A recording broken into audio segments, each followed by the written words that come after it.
Anna O'Brien. Glitters and laser. Alan Roberts just destroyed your ass. And I said, I got to get you now. I got to get you. You ran a 5K. And Alan got a live stream plan today. I seen your shorts. Okay, your YouTube shorts. And I don't plan on showing all that here because I don't want to get copyright struck. So you're hopping, running. The only thing you're doing right technically was the shoulder presses because you was coming to the side, and that's not that good on the AC joint, your shoulder joint, and you bring it in. I'm more concerned about you running and jumping and half-ass squatting. I'm gonna put this chart up here. You got meniscus at the bottom. You got cartilage at the top. But I'm more concerned about the ACL and the PCL. That is your anterior cruciate and your posterior cruciate ligaments, as well as the PCL and the the LCL and the MCL. That is your lateral and medial collateral ligaments, right? More importantly,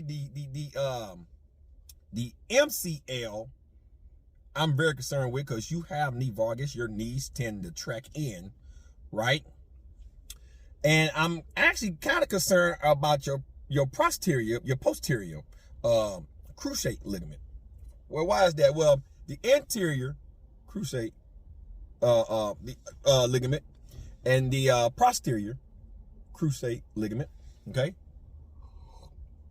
That's what keeps your knee joint stable, your patella real stable. If you look at this chart, how they connect, you'll see what I mean. It keeps the patella from tracking up and down, and a lot of people sit up and down. That's what them ligaments work, right? The way you've been squatting and jumping, you're fucking jumping at 400 pounds. It's very hard to tear those particular two ligaments. A lot of people get the MCL, and every now and then a LCL, and that usually happens in football. Okay, the meniscus, the lateral meniscus down there, and the arterial cartilage at the top, forget about it. Forget about it. I mean, you're fucking it up. Listen, here's why you want me to believe that you ran a 5K, not sweating, not out of breath. Now, listen, I'm at the gym right now. I'm drinking my caffeine. I'm about to go in here. It's upper body day. This is my week before my 2-week deload. I did a 10-week block. Next week will be mainly cardio for the first 4 days. Then I'm taking like 10 days off. 10 days off. 3 days rest every week plus the 7. That's 10 days. Let everything recover. I'm 165 pounds, and I don't even run that much. I do a lot of elliptical, Stairmaster, incline treadmill, basic walking. Get more proficient at walking. Why? Because guess what?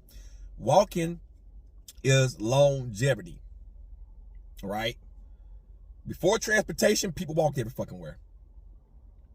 Get more proficient at walking and you will have longevity. You'll lose weight, you can stay active. It's about the journey. It's about getting to the destination safely. Not the quick fucking, I'm gonna do hit cardio and think I burn 600 calories in 20 minutes. It don't work like that. Excuse me. I see people in the gym all the time doing that. Now I'm finally gonna drop the video that I worked on here 2 weeks ago at the house. Squat days tomorrow, so I'm gonna record my squats at the house. I'm gonna do my workout at the house tomorrow, and I'm gonna deadlift at the house on Friday. So this is my only day at the gym. Today it's my only day at the gym. Then next 2 days I'm at home squatting and deadlifting. And the reason being, I don't want to come to the gym and film. I think the gym is a place where you come to work out, and I don't want to be rude in the gym. If I had somebody with me that can hold my phone while I work out, that's different. But I don't want to have to set up a little tripod, a little mini tripod, my phone, and be in people's way. So just want to get guys a heads up on that. But today's upper body, I've been doing dumbbells, but I plan on today going back to the compound lift on the bench press. And my goal is today is to press for the first time in months. I'm gonna try to do a 200-pound lift today. It's been a while since my injury, so I've been feeling confident. I've been getting stronger and stronger and stronger each week. So You know, I'm back on the road to benching 225 again. Then I can get back on the road to benching 250 and up. But that takes time. I'm not trying to rush that time at this body weight. But I don't want to get off Anna O'Brien. I just want to give you guys an update on me as well. So I don't even run that much. Okay, and you want me to believe that you're running. You wasn't sweating. You was out of breath just from making the film, from putting the camera down, putting it back up. You was already out of breath. You and that Samara chick got a lot in common. But I seen your comment section. There are people in there that believe that you've done that. Actual sheep. And then I seen you jumping with resistant bands. Why are you jumping? The amount of weight per square inch on your knee, the amount of pressure on your knee that you are creating is going to just tear your meniscus and the cartilage up. That's to help to absorb some of the shot. The cartilage to help you move the patella, but the meniscus, it's kind of like the jelly in your disc in your back, right? That is designed to help tape away some of the shock when you come down off your tibia fucking bone. It's designed to take some of the shock off your patella. Listen, your ligaments and tendons, they attach. The insertion points are at joints and with muscle and joint meets. You're causing a lot of disruption in that area. When you squat horribly. I'm more worried about your posterior cruciate ligament. If that fucker goes, you can't even put weight back. That could attach to the back of your hamstring, back of your leg. You're going to have a bad time. Keep running like that. You're going to have a bad time. You're going to have a very bad time. And you got knee valgus. So the medial collateral ligament on the outside of your knee, you're going to have a bad fucking time. They track, well, inward, so even your lateral collateral ligament, because guys, knee valgus, your knees track in, and sometimes they can bow out. So I'm worried about that as well. Not so much the anterior cruciate ligament. That ligament is very hard to tear, but if you keep jumping like that and exuding force on that, eventually that would tear. That ligament usually tears when you take a direct hit in the knee playing like impact sports like football. Because a lot of guys, that's why they stop the chop block. When they would go down low and they would hit their knee just right with the shoulder pass, that knee, your patella can shift in and it can put that particular ligament in a situation to where if it goes, you're fucked. That is a very serious tear. So listen, I'm saying all it says here, Anna O'Brien. Stop giving out this horrible ass advice. You're gonna get somebody severely injured. You should be walking at all times. Now, I do applaud you for trying to build some muscle, but that shouldn't be your primary source of, well, not primary source of trying to lose weight. That shouldn't be your main goal in exercising. Okay? You need to strip the fat off your ass. Period. You need to strip the fat off your fat ass. Period. Okay? There's no ifs, ands, and buts about that. All right? If you really want to make an impact in fitness, lose the weight first. Then you have a testimony. By the way, when you shoulder press not in the frontal plane. This is frontal, out to the side. Sagittal plane. This weight need to be here. Why? You're putting your joint in a more safer place. You're stacking your wrist over your elbow in a safe position, and you're pressing up in a safe position. When you come out here, not only are you creating a moment arm, you're putting unwanted load on your AC joint here, your shoulder joint. You're putting force right here. Just me doing this at this angle is putting force here. And a lot of people shoulder press this way. Now, if you're doing side raises with a slightly bent elbow out to the side in the frontal plane, that's going to target your lateral delts, right? Your side delts. You have a frontal delt, side delt, rear delt. Rear delt, row it. You can roll this way You can roll this way, but never like this. Those barbell, them high rolls, don't fuck your shit up. So when you are pressing, dumbbell pressing, you need to have your arm in the frontal plane, the sagittal plane, pressing up, right? Same with dumbbell pressing on the bench. Now, you might can get away. You might can have a little bit more flare with a dumbbell, but I wouldn't do that over flare shit. I'll come about right here to try to target your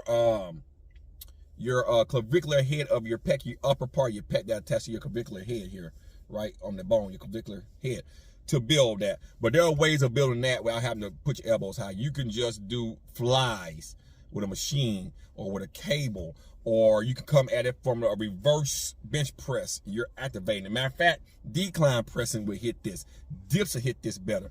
There are ways that you can build your chest, but that's another story for another day. But I see how you were shoulder pressing. You're gonna hurt yourself. Stop it.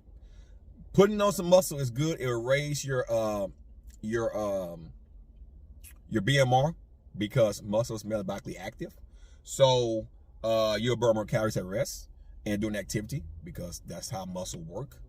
But I wouldn't make that your foundation right now. I will focus on basically losing the weight, walking, eating clean, and not binging and staying hydrated. That's how you do that.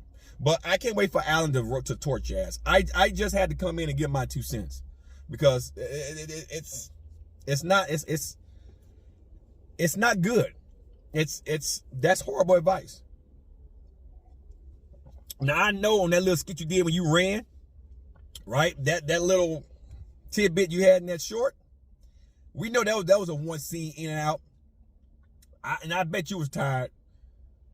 You're gonna listen. Your heart, the stroke volume of your heart right now is, your heart alone is working in overtime at all times to get enough blood out to your extremities, so you can breathe and not die. Running like that is putting the heart at a dangerous rate. Okay, I rarely train in the VO5 area. I'm usually in VO2, VO3. All right, when I train for cardio. All right, that's for those of you that's I'm watching this guy. He's been kind of funny. I got my peacekeeper. I'm at the gym, but I got my peacekeeper. I'm watching people because people react fucking funny around here. That's oxygen. Your vortex oxygen, right? The amount of oxygen you can take in and exude out, right? So you work in zone 2, zone 3, zone 4, zone 5 cardio. I'm very rarely in zone 5, my VO5 or whatever. I'm usually in zone 2 or 3, but every now and then I go zone 4, zone 5, but that's in sprints or in bursts, and it's temporary. I don't want my heart to blow up on my ass. I'm not trying to be a sprinter. I'm 165 pounds with I hover between 12 and 13% body fat. So I have roughly 165 pounds. I'm 145 pounds muscle with about 20 pounds of fucking fat. So even with that type of muscle at this weight, my heart has to work a little bit harder when I run.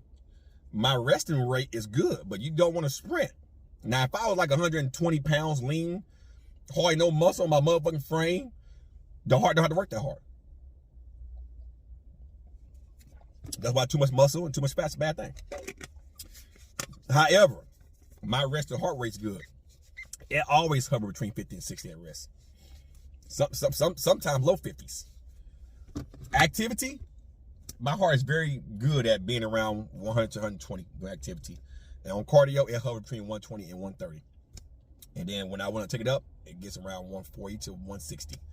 I very rarely see my heart rate around 175, 180. Rare. It never touched 200 yet. So, you, however, Anna, I know for a fact, your heart rate during activity is around 170, maybe 180. Just with the little shit you do. So running is 200, maybe 210. That's not good. You need not to do that. You're gonna have a heart attack. Stop it. Get some help. Yes, I stole it from Michael Jackson. Stop it. Get some help. Y'all American who crying shit, you're going to have a bad time. I'm sitting there for South Park. You know, pizza, French fries. If you French fry when you should pizza, you're going to have a bad time. That's what's going to happen to you, Anna. You're going to have a bad time. Take people that is in this business that know what they're doing. Walk. Eat clean. If you're going to lift weights, lift them right. Do dumbbells, no compound lifts. With dumbbells, don't even go that heavy until you master or build a foundation to where you understand how to use them properly. You're gonna have a bad time. My advice to you, your body weight alone will get you in shape. Learn how to properly squat, and I wouldn't be squatting unless I'm doing box squats. I'm sitting down and learn how to get up, learn how to engage my glutes and hamstrings from a hold to get up. I do box squats. I would do step ups, but not that high. Just step up on maybe a half a foot to a foot step up, step down, step up. Learn how to walk.